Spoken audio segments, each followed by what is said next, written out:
boot camp today for our presentation on finding inclusive workplaces after graduation. And we are so pleased to have you students here, but also Brittany, thank you for joining us. Yeah, Brittany is the Title IX, and I hope I say this right, the Title IX Equal Employment Opportunity Investigator for yeah, the yeah. University of Kansas.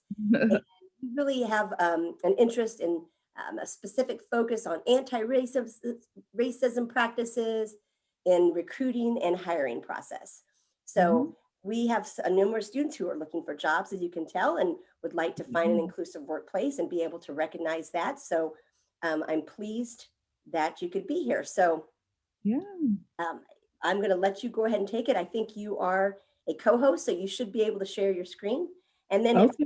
if you have questions, I'll manage the chat. But Brittany left plenty of time at the end to answer questions that you might have.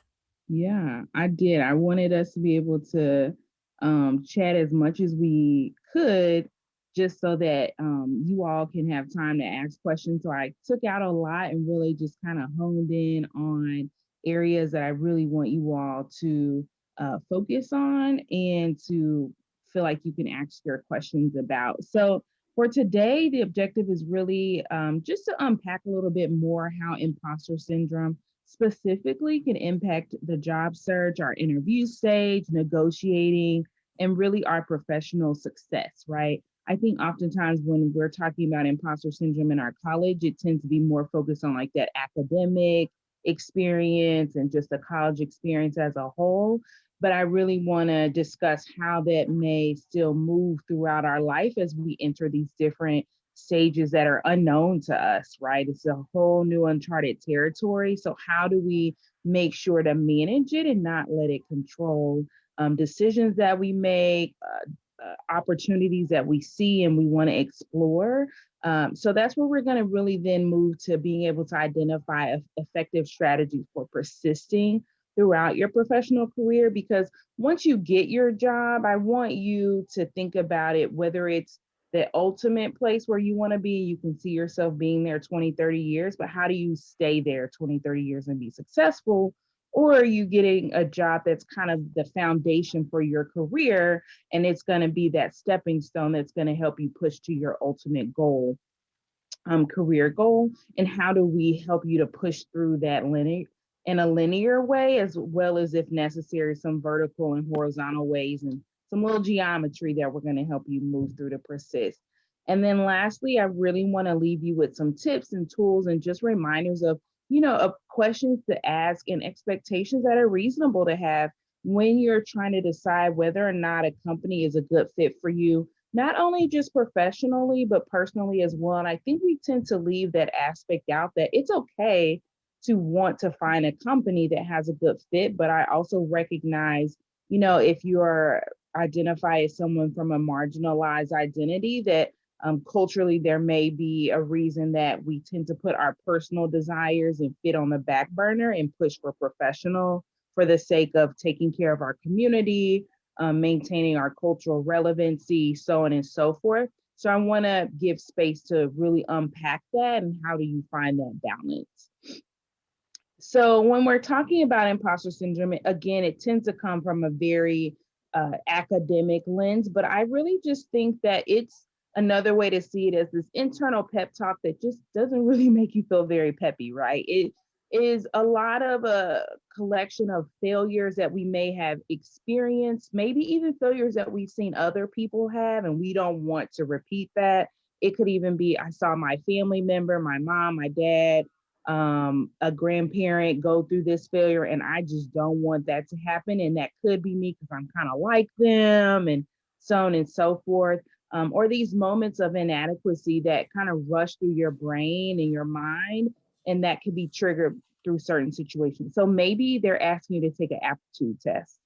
Maybe they're asking you to complete to write a report, and they want to see your report writing skills, and you're like, I'm not very good at writing. For me, I have a job where I have to write reports, and I just feel like I've never really gotten an actual, we take English classes, but we've never actually, I feel like, learned grammar. Like, how do you write to write a paper? And how do you write in this certain way? So I always feel a bit nervous and get anxious when I have to write a report, feeling a little bit nervous about that. And so these are some phrases that I think are pretty common for us to hear, or we hear other people say about us, or we tell ourselves, we don't belong here, you're not good enough. Everyone is going to find out that you're a fraud. Maybe I'm not even supposed to be in whatever career you're trying to be in. And I think when we're looking for jobs and you see these job descriptions, if you have a LinkedIn, it's very overwhelming. You getting this notification at 2, 3 o'clock in the morning, and you're trying to scroll through and you see this long job description, and you start thinking, oh, I think I can do that. Oh, no, I can't do any of it. Okay, just forget it. Right. And we just kind of shut down before giving it an opportunity to see whether or not there's a chance for us. And this imposter syndrome really can manipulate and alter our view of reality, right? Because it tells us that what is true is not really true. And when you're going through the job process and you're looking for jobs and you're, transitioning from the college environment and culture to this professional culture, it is a big shift because that reality is very different than college.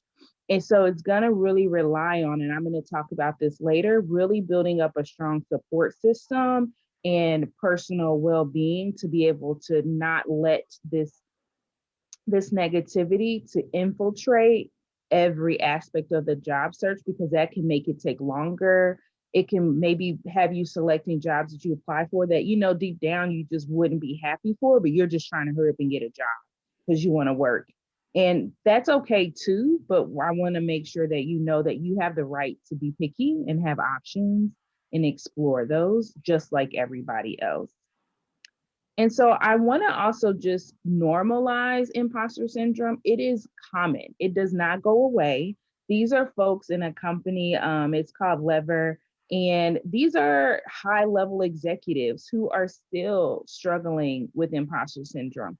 So I want to normalize that once you become a 6-figure employee or you become an executive does not mean that the money and the title are going to wash away that syndrome. In fact, it may get worse. So knowing how to manage it now as an entry-level employee is going to be so critical for you to be able to manage it for yourself, but then to manage it for the employees that you might supervise one day or the department that you might manage and oversee. And that really can help infiltrate your culture and make it an open and honest culture where people are able to thrive and not let negativity and self-doubt get in the way of innovation where you are. So I like this saying. I just think it's really good. If you're able to believe in Santa Claus for 8 years, you can believe in yourself for 5 minutes. And I can't stress that enough, that it's really about believing in yourself. It sounds very corny, a little clunky, but I can't stress enough how true it is that when you believe in yourself and you invest in yourself and your worth and make sure to surround yourself with other people who also value you in that way, you are going to feel a lot more confident and secure in looking for jobs and then making sure to push that through as you're going through interviews to find the right place for you to be in this next stage in your life. So I talked about, the importance of finding, it's like always happening. I know. And I have to like move the thing around the so that I can see. So when we're thinking about your support system, right, and thinking, okay, what does that need to look like? What do I need? I want the first thing for us to think about is reassessing your strengths. So then you can start to be able to focus on your weaknesses, because oftentimes we start the opposite way. We start focusing on our weaknesses and then we try to build up on our strengths. And I think it's very important that you can clearly articulate what your strengths are, how you have grown and developed them, how you then plan to use this company to help you develop them, and then how you have worked on and you recognize your weaknesses and how you play upon them so that they do not interfere with you being able to be a great employee and a great human being. And then discuss how you plan to use this company to build upon that weakness, right? So the keywords are professional development, conferences, mentorship, things of that nature. Maybe it's you're going back to college to get a master's degree or certification, whatever that is. um, Kind of have that in your background as you're starting to hear back from companies and interviewing. Okay, if they're tell me about your strengths, tell me about your weaknesses. You want to be able to rattle them off, but again, in a way that isn't so negative that they kind of worry, like, oh, I don't know, maybe this isn't good. So it's very strategic how you do it. And then as you're going through and applying for jobs and, doing that search and doing some self-reflection of what am I looking for? What do I want? Am I ready to go into the workplace, or do I need to go back to college and go to graduate school, get a little bit more education under my backbone, so on and so forth.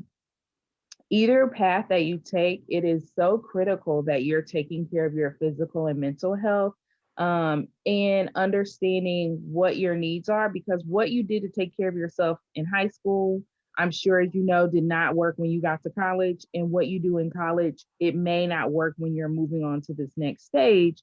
So being very in touch with yourself and managing that. So it could be that maybe you're only dedicating an hour or two a day to looking for a job and focusing on the job search versus spending 8 hours, because it is really consuming you and it's stressing you out. Making sure that you're eating well, making sure that you're getting rest, making sure that you have somebody to talk to, you have those resources, are going to be very helpful to make sure that you're learning what your triggers are so you can start learning how to respond to them. And it's just good practice for once you get a job, because that is a whole nother transition and another set of natural and normal stressors that also can create new stressors as well. You've got a plan in place of how you want to manage that, and you've got some practice doing that.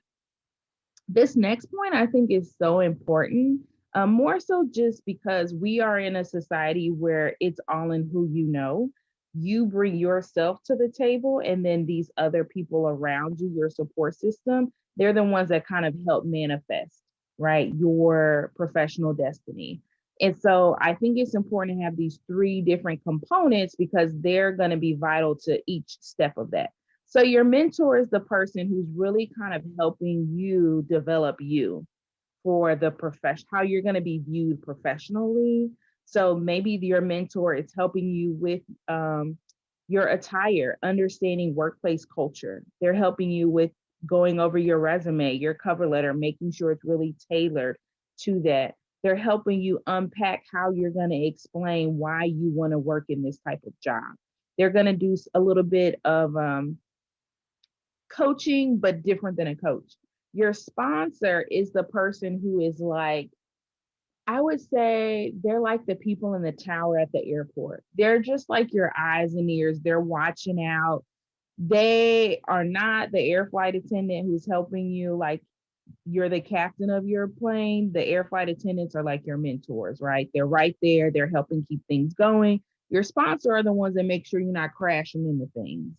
They're the ones who are keeping their eyes and ears out and say, hey, I saw this job. I think you'd be good for it. Or I know this person and I want you to apply for this job because I put in a good word for you. You're not talking to them very often, maybe every 5 to 6 months, 3 months, just a good check-in. Hey, I'm still here. Here's what I've been working on. I just want to let you know. So as you are out there, you see anything, here's what I got and I'm ready. Your coach, they're the ones who are going to push you when you don't want to push. They're literally they're the ones who are like, get back in the game. You got to keep going. They're your tough love folks. They're the ones who maybe already have been where you want to be and they're where you're trying to be. And so they're really help giving you that nitty gritty. This is what you need to do and you're going to grin and bear it. And so think about who those people are, figure out if that's a good fit, explain to them if you know, okay, I've got an idea of who I think could be a good mentor, and talk with them like, here's what I'm looking for, and I'd like you to be my mentor. Here's what I'm expecting. You let me know if that's an expectation that you can meet, or maybe we can find a compromise, or maybe you feel like you'd be better being my sponsor. Here's what that looks like for me or my coach. So approach them in that way, spend some time. And then this is something I hear pretty often too, I want to mention very quickly, is that oftentimes people want their support systems, their professional support systems to do the work for them.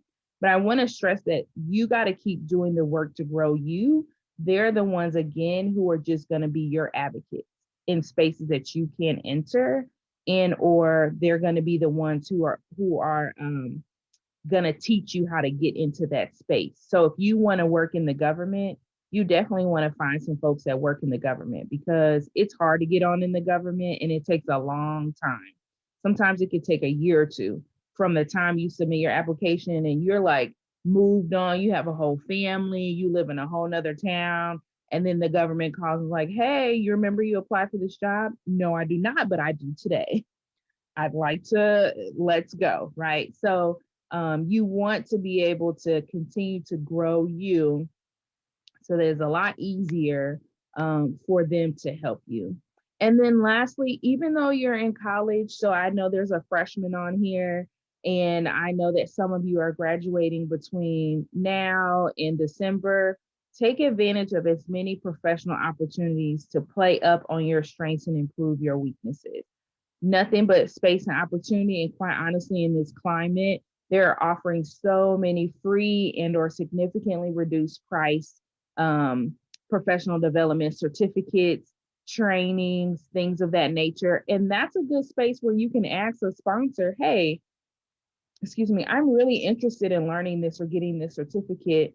You know, do you know of any funding that I can access to help me pay for it? Would you be willing to sponsor me while I go through this program, this certification? Because here's how I believe it's going to help me.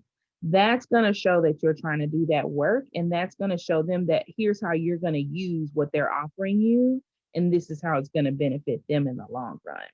So those are things to think about. And then lastly, again, moving this around, I want to stress that your brand is what other people say about you when you're not in the room. And I can't stress this enough.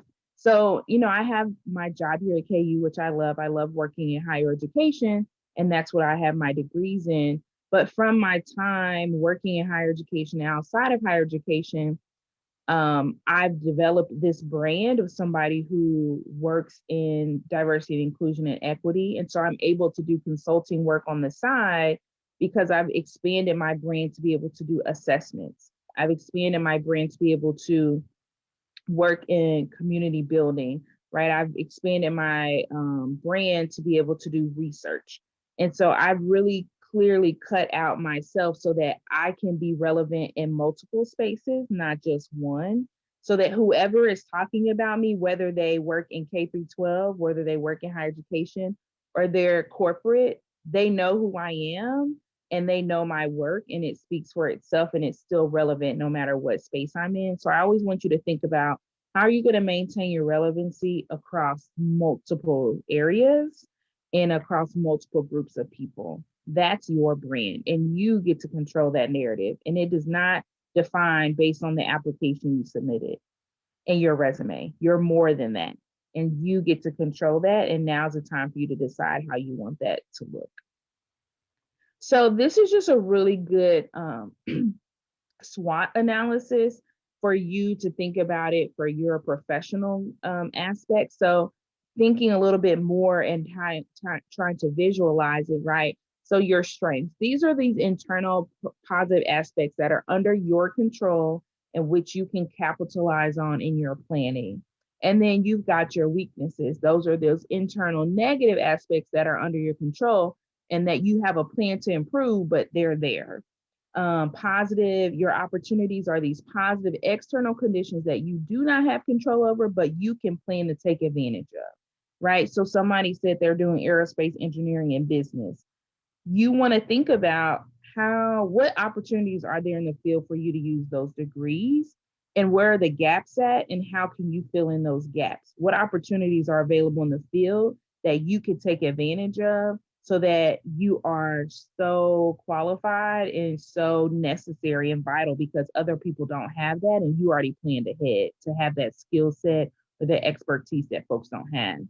And then I think this is just very important as you're graduating and as you're looking at the field. What are the threats to your field that can maybe shorten your time in there and it's going to revolve a quick turnaround that you got to go get another degree or you have to go get another certification or switch altogether?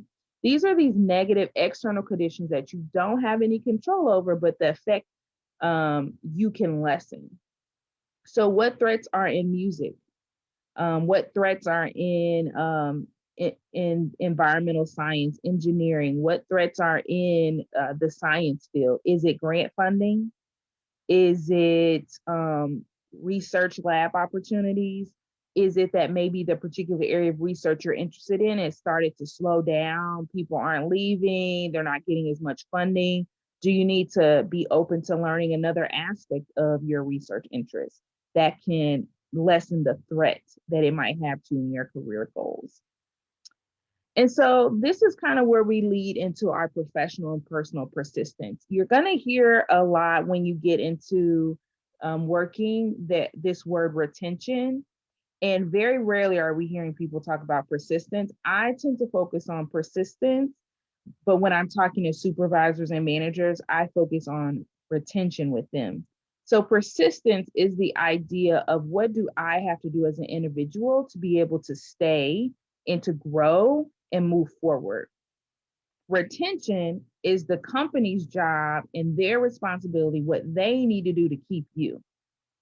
So when in college, when you hear folks saying our retention rate is X, Y, and Z, that's who stayed and came back. But as an institution, theoretically, that's also what did we do to keep this person to stay? And so Tobias Wolff said, we are made to persist. That's how we find out who we are. You are starting that journey of finding out who you are by persisting through college, which is a journey in and of itself that anybody who can make it through, you are applauded because that is difficult. That next phase of your persistence in life is how you push through professionally. And you're made to do that. Getting that support in place, taking care of yourself, that's a key component of persistence. And getting that practice in is going to make it so much easier and comfortable for you when you move into the professional world. So I want you to think about, as you're wrapping up your time here in college, or you're just beginning your time in college, what motivates you? What keeps you going in your interest? What makes you happy and what brings you joy? Because sometimes your career is not going to meet those answers. And you got to have something outside of that to kind of ground you and keep you motivated to want to persist and to enjoy your job, but compartmentalize where I've got my own life outside of work, but I love my job and it doesn't consume me and interfere. How do you maintain your passions in life in order to engage in self-care? So I just had a conversation with a company yesterday and they were like, well, if you do this job, this is all you get to do. You can't do what you do now. And I said, that's okay, because I have my own hobbies and goals that allow me to still keep that skill set that I won't be using with you. I can still do that with my consulting work on the side. So that keeps my passion and excitement going, and that helps me. What type of coping strategies do you have or need to develop in order to manage stress? In the work that I do, working in discrimination, harassment, what I often find is that hurt people in the workplace. People who have not done a good job managing their stress and developing good coping strategies tend to take it out on their coworkers and employees. Supervisors do that. And so you got to learn, what do you do to manage your stress so that it does not interfere with your work and make something professional become too personal. And the same is going to be for as you're applying for jobs. I see folks posting all the time, just how stressed they are. They've been applying for jobs for 6 months, a year, 2 years. And it's really critical to think about how you're managing all of that stress so that it does not lead to extensive mental health concerns, which do happen. And then what does your support system look like? I can't speak for everybody in terms of what their friends and family do, but I will say that when folks have a good, strong support system from their family and friends, it makes the world of difference.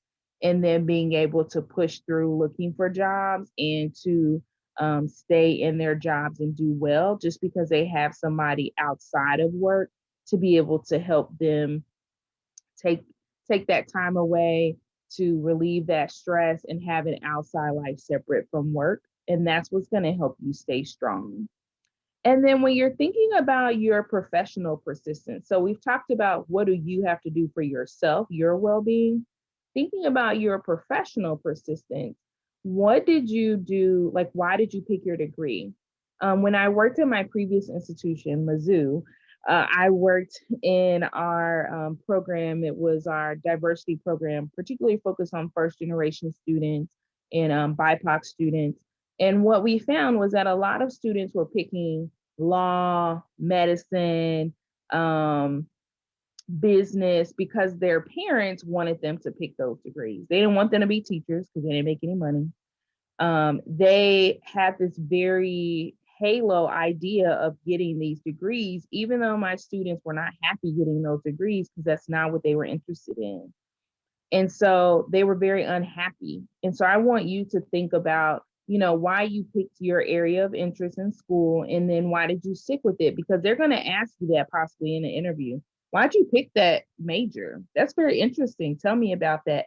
And then what did you do to stick with it? Did you do research programs? Did you do mentorship programs? Did you do experiment? Like, what did you do to stick with it? Because that's going to show them how you manage and how you work through something maybe you didn't like, or if it was challenging and difficult, but how you stuck with it. So you can turn that into a strength. The next thing is, what keeps you connected to the work? This is a question that you're going to be asked. Like, what would we need to do to keep you here? What are you going to do to stay connected to the work? And so the company, right? You may hate the job, but you love the company. I see that often. I can't stand this job, but I love working for this company because the benefits are great. They pay for childcare. They pay for me to go back and get my degree. What is it that's going to keep you connected? Because you can start looking for that as you're interviewing, right? You can look at the company website and their HR website and look at their benefits and go, that's some pretty good benefits. And what type of leadership opportunities? Looking at where you can grow and expand. Are you someone like me who, once I kind of figure out a job, I get bored very easily? So I want to know what's available for me to kind of keep me guessing, keep me challenged. And so that's what leads to this 5-year, 10-year, 20-year career trajectory. Please don't plan a 20-year right now, because you don't know who you are and how you'll be once you get that job. Those are questions that you should ask yourself maybe after your first job. What am I looking for? Is this still the right path that I'm on? Do I need to do some reevaluation? Because is it beneficial for me to stay in a relationship with this company and with this job? And so you're going to have to ask yourself, what are you going to need from your company or the business that you're applying to? What are you going to need from them in order to persist in your career until you're ready to retire? So I always think of, when I applied for jobs, what can I get out of them that's going to help me reach the next level? And once I get that, did I get everything? Is there still something left on the table that I could get? And I'm not saying I want the dry pastries that have been sitting there that nobody wanted. I still want the fresh bakery goods that's available to me. And I'm going to keep using it until I've used everything and I'm ready to move on, or I'm ready to finish this time in my professional career. So this is, again, just another good opportunity just to visualize. Everybody's a little bit different. And so this right here is a SMART goal. So if you know that there's a particular job that you want or expertise that you want to have, writing out some goals of how you're going to accomplish that will really make sure that you're sticking to that and that it's reasonable. So being very specific. What is it that you want? Measurable. How am I going to make sure that I'm meeting that in a timely manner? It's realistic, it's attainable, and it's relevant and timely. So for example, I don't do the training anymore where I previously came from. I did all of our training for the entire campus, our healthcare system, and the community. And when I came here to KU, I wasn't doing that anymore. That wasn't a part of my job, but I miss it and I love it.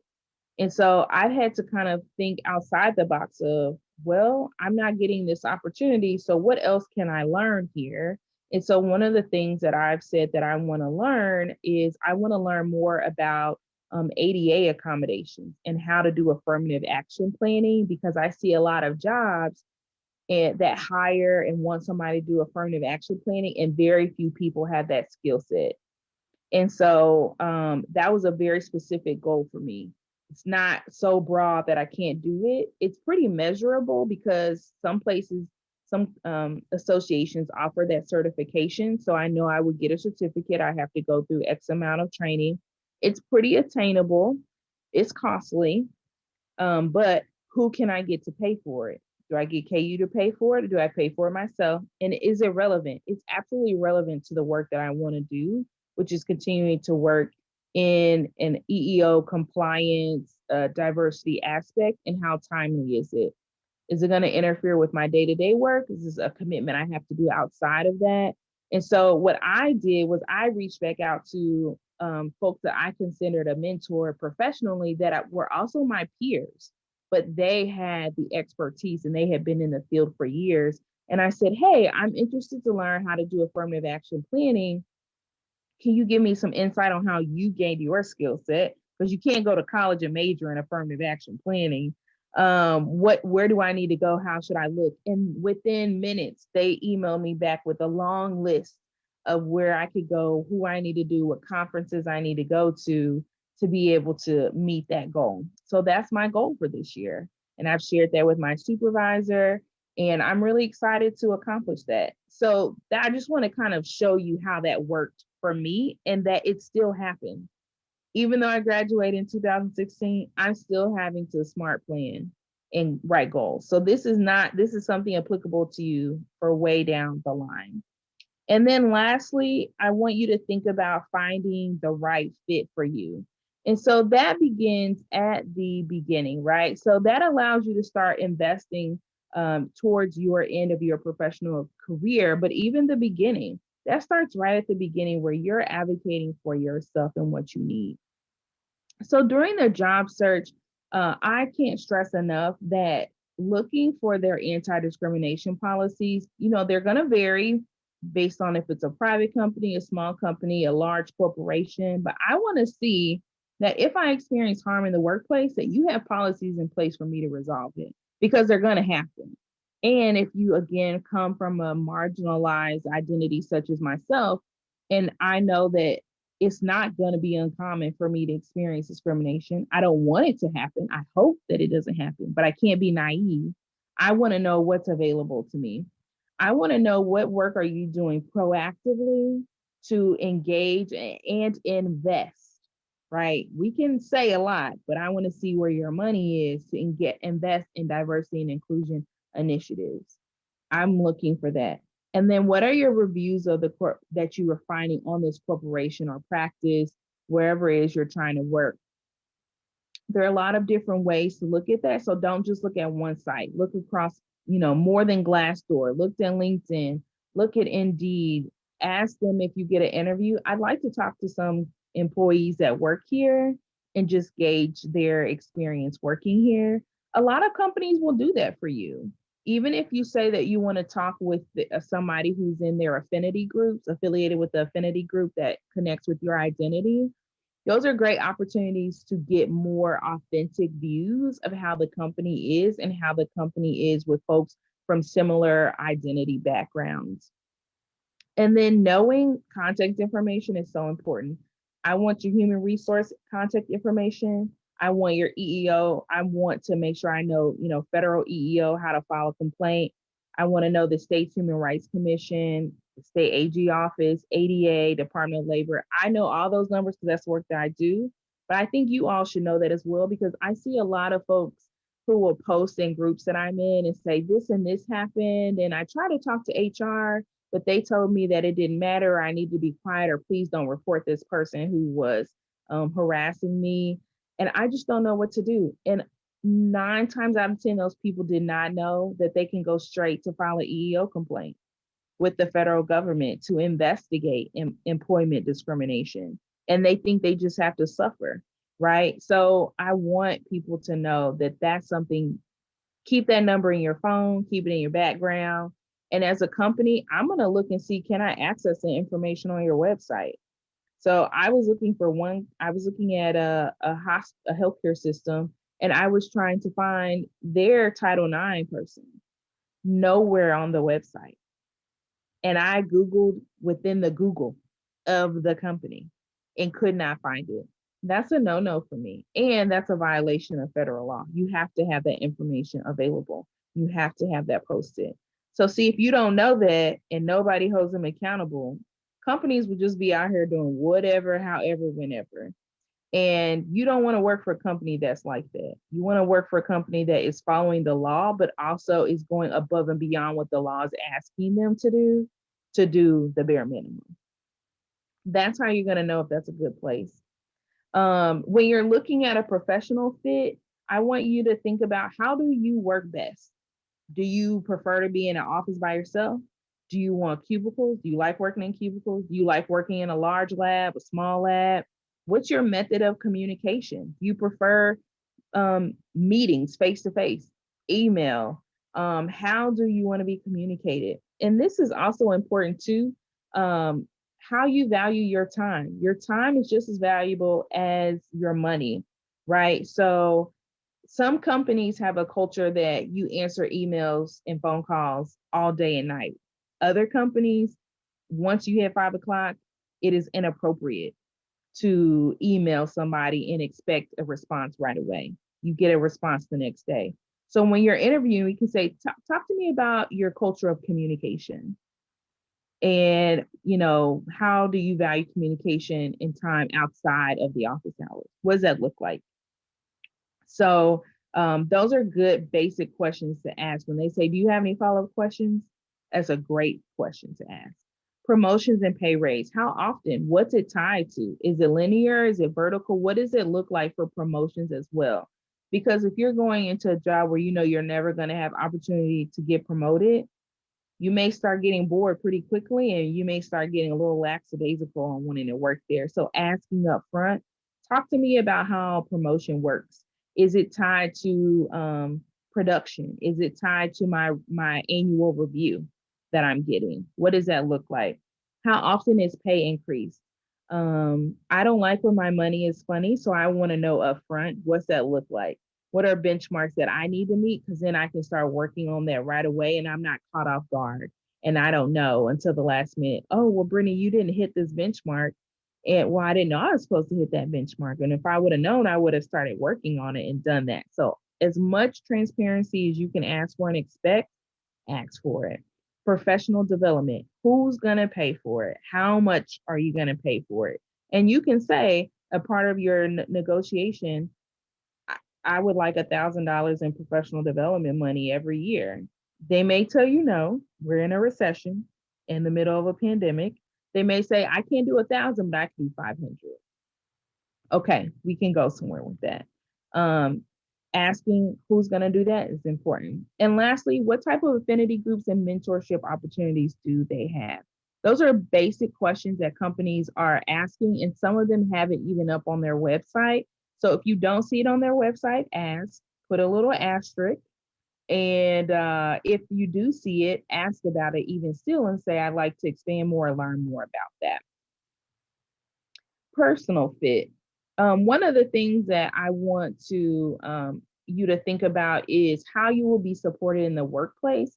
And when we talk about support in the workplace, really what I want you to think about is, what do you need again from them in that retention in order to be successful? So is having good onboarding important to you? And by onboarding, I mean training. So if they're supposed to train you on something, what does that look like for you? Do you want to sit in a computer and learn it? Do you need hands-on? How long do you need it for? My husband got a job with a company and he was supposed to go through training. Well, they didn't do training. They just gave him a book. And he was like, I've never worked in this field before. And this was doing transportation logistics. And he's like, I like training where I'm in a classroom, I'm learning, it's hands-on. That's important to me. You giving me a book that's outdated, I don't like that. So you got to figure out what that looks like for you. You also think about health and wellness. Think about, like, do they offer incentives for you to engage in health and wellness? Do they have a gym on site? Will they pay for you to get a gym membership somewhere? Do they have any type of health initiatives where you can get compensated, right? So Kim could tell you, as state employees, you can get compensated if you do health and wellness here. They'll take a percentage off of your insurance premium. They will give you funds that'll come into your paycheck. So there's a lot of different options that folks are asking that you can ask about and inquire about if it's important to you. Family structure, I think this is really important, and oftentimes we overlook it. What do the work hours look like, and are they reasonable for you and what you have going on in your life? And I talked about this with the communication, but will you be punished for not going above and beyond? I have 2 kids, and it's very difficult for me to meet outside in the evening. And is it expected of me that I have to work late into the hours at night and neglect my children in order to be considered a good employee? And people are pushing back on what is a good employee. Is it something, this imaginary employee that you want, versus what is a realistic employee that can actually do that work? And lastly, will your family be welcomed in the space, right? How welcoming are they to same-sex couples? If you have a family member or a partner that is disabled and they're in a wheelchair, is it accessible for them to come in? Would they be mindful and pick a place that's accessible for the company picnic that you can bring your partner to? Can you be your authentic self? And I think of that as, do I have to leave parts of me in the car before I go clock in? Can I come and bring myself? Now, obviously, we have to keep ourselves professional. And I'm not saying come and be who you are when you're with your friends or you're having a good time, but can I still not compromise who I am for a paycheck? I want to know that. And then just again, lastly, like talking to them about what your style of learning is, communication and teamwork style, and then what's their style of teaching, what's their style of communication, and their teamwork style. My cousin, she works for Sprint, and we were talking about how they were trying out these new pods for how they put their teams together. So they got rid of the offices and cubicles and they opened up these pods. Well, people were playing their music really loud and it was very distracting to her. She did not like that. And so she had to advocate and say, hey, while this may work for you all and you're trying to try something out, it's not working for me and it's really disrupting my work. So how do we move beyond that? So asking those questions, thinking about those things, it is okay to ask, it's appropriate to ask, and they're going to help you make sure that you're picking the right place that's best for you.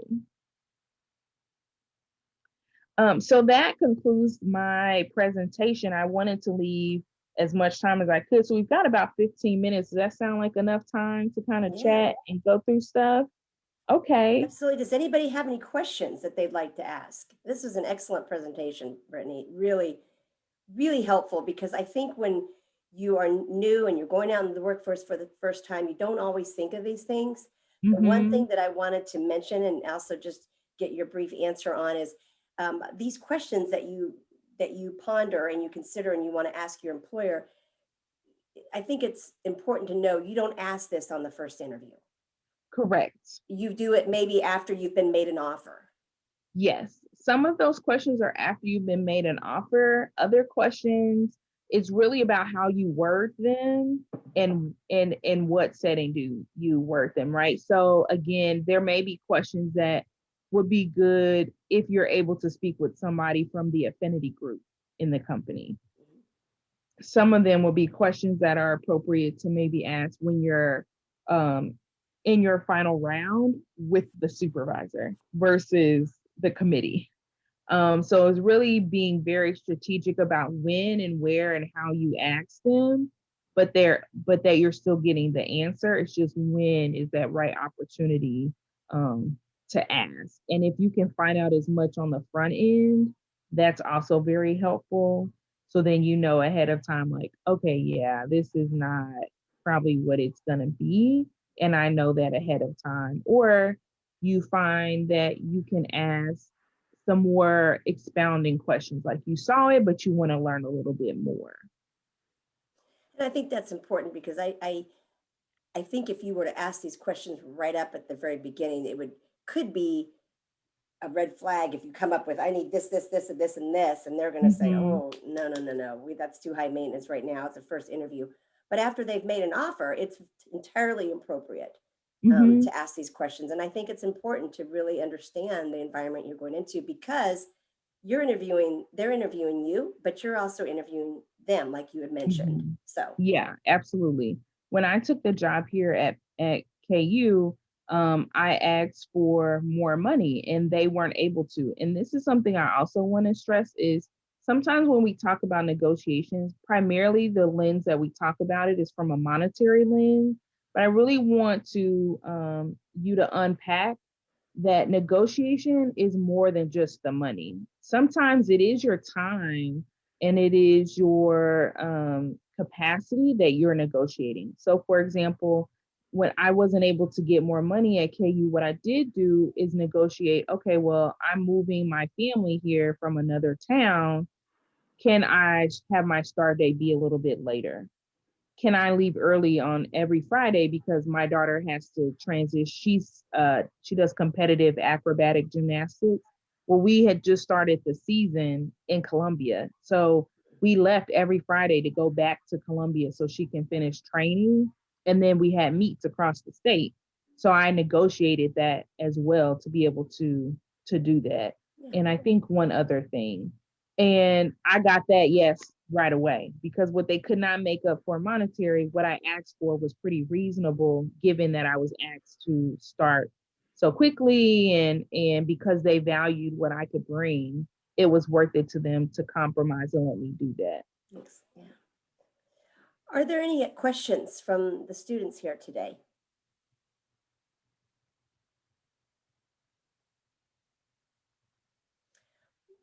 One of the things that you mentioned very early on that that I really resonated with, even someone who graduated close to 40 years ago, is that internal pep talk. Mm-hmm. And I loved the fact that you put up CEOs that made comments because it doesn't matter what stage you're in, you have these internal pep talks. And I Yeah. think when you're a new student and you're going out in the workforce, you tend to look at these position descriptions and panic. Like you said, Yeah. oh, I'm not qualified. I don't have this. I don't have that. Mm-hmm. And what you don't realize is that they will probably train you and that Mm-hmm. you have more skills than you think. And so I Yeah. love that you mentioned that because I think students, you might be able to relate to this. You're kind of panicked. You're not sure if you're going to be qualified for it and so forth. So I love that you mentioned that. And um, what do you think that, I mean, what is your take on when you look at a position description and you say, oh, I've only got or two or three things that I look like I'm qualified for. Do you Mm-hmm. encourage students, go ahead and apply? Go ahead. Yeah. That. You have nothing to lose. Yeah. I think that when you're looking at the job description and I do the search committee training with HR. And one of the things that we tell the search committee is that, you have, and you'll see this when you're applying for jobs, you have your preferred qualifications and your required qualifications. If you meet one or two of the required qualifications and you meet a lot of the preferred, apply. you know if the if the require if the so for example in my area it'll always say a JD preferred, but it's not required. They prefer that you have years of experience and that you have like ability, good writing skills, communication skills, yeah, a background in education, things like that. And so some people get intimidated and say, oh, I can't do your job. I don't have a JD. You don't need a JD to do my job. You just need the years of experience. That's just preferred. And in my office, none of us have a JD except for my supervisor. In my previous job, a lot of them had JDs, but they left their areas for various reasons. And their JD helped them, but they couldn't even use it in the work Mhm. because they're not practicing law. So it was more so preferred just because these people may have a clear legal writing background and they may have better understanding of interpreting the law. That doesn't mean that they have a better ability to interpret the law than I could, or, with my bachelor's degree or my master's degree. So looking at those two and being able, those can look kind of scary. And sometimes once we see the required, we just stop reading, keep going. Look at the preferred qualifications because oftentimes you do meet that. And even if you don't meet all of the required, but you still meet a lot of the preferred, still apply. Sometimes you never know, because that's how HR and how companies, that's how they sift through people. It's not necessarily on your resume, it's do you have the preferred qualifications? You got to click and mark those pretty quickly, and you're good to go. Yeah. So keep looking through that job description. Don't get overwhelmed and stop reading. Keep going because you would see that, wow, I do have that experience. Or Yeah. as Kim said, I can get trained on that. Or even telling them, in your application, I'm taking this class right now and I will have that skill in 3 weeks. Once I'm done and I take that course. Absolutely. Absolutely. Mhm. Yeah. If there are not any questions, I have one more. Does any students have any questions you want to put in the chat? Quiet group today. Yeah. One of the slides that you put on was from Jeff Bezos. Bezos. Yes, thank you. And you said something about your brand is what other people say about you when you're not in the room. Mhm. And that is really important for students, I think, to realize now, and how to create their brand. What are some ways that you can create your brand, or what are some avenues that really display your brand other than just talking to somebody and telling them who you are? Yeah, really good question. I think it's about putting yourself out there. Sometimes, as college students, and even for me, I thought that the only space that I could really do anything was in my classroom. And so once I realized and learned and that there were so many other ways that I could expose myself, I was like, oh, okay, I kind of like this. So for example, in my undergrad, I did graduate research programs. So I did McNair Scholars.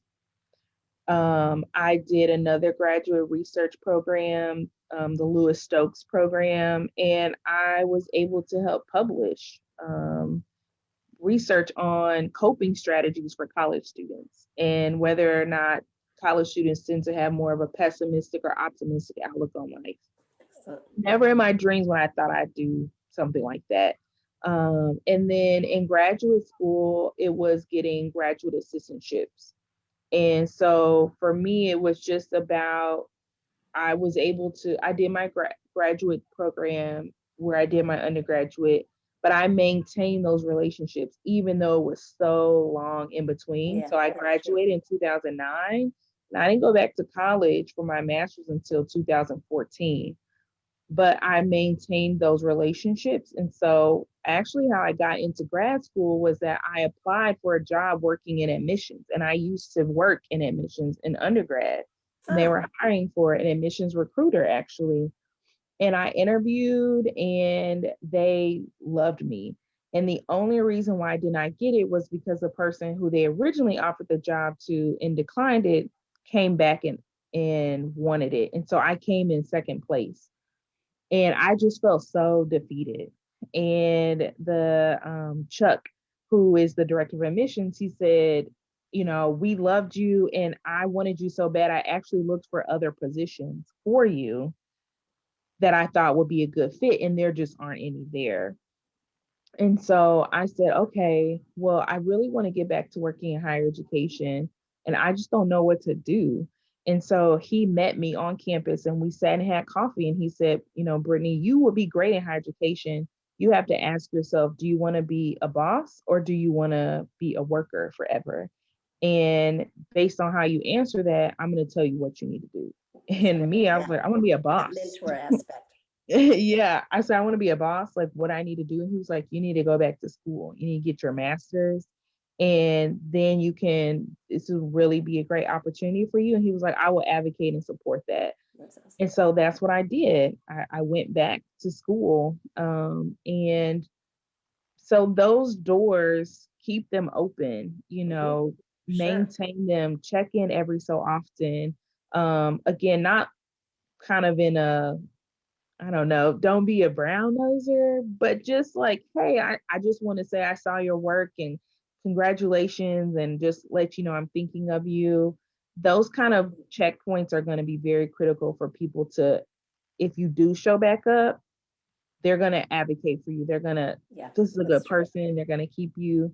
On the other end, what I do now that I'm in my profession is a lot of guest speaking and putting myself, offering my services, offering ways that I can help and speaking at conferences. And so that's how I've been able to extend my brand beyond just my college, but to other colleges. I was invited to speak at the Michigan State. They flew me out to come and speak to their fraternity and sorority life about violence prevention Okay. in their work.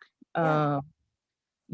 So really, yeah, just think about where you see yourself and who's in that space. And again, that's where it goes back to asking those sponsors, like, would you sponsor or pay for me to go to this conference? Yeah. If you all ask student affairs, there's a lot of money out there from Student Senate and from student affairs and from academic departments that will sponsor you to go to a conference. Good. They will pay for you to go and speak. Graduate Studies has money for undergraduate students who are interested in research. Take advantage of it. You should never have to pay for graduate school, and you should never have to pay for professional development and networking, if at all. So if Very good. somebody Well, else is paying for it, do it. sounds good. Well, we are out of time. Thank you so much, Brittany, for being here. It was an outstanding presentation. I learned a lot. I've seen this before, but I learned it's retention here in my brain. I've learned a lot. Students, if you want more information on salary negotiation, we are having something later in week 3 of boot camp for interviewing. So that'll be helpful. Yeah. If you have any questions, you can reach out to me and I can extend them on to Brittany. Yeah. But I appreciate you being here and I look forward to seeing you at our next live event. So thank you very Sounds much. good. Thank y'all so much for coming.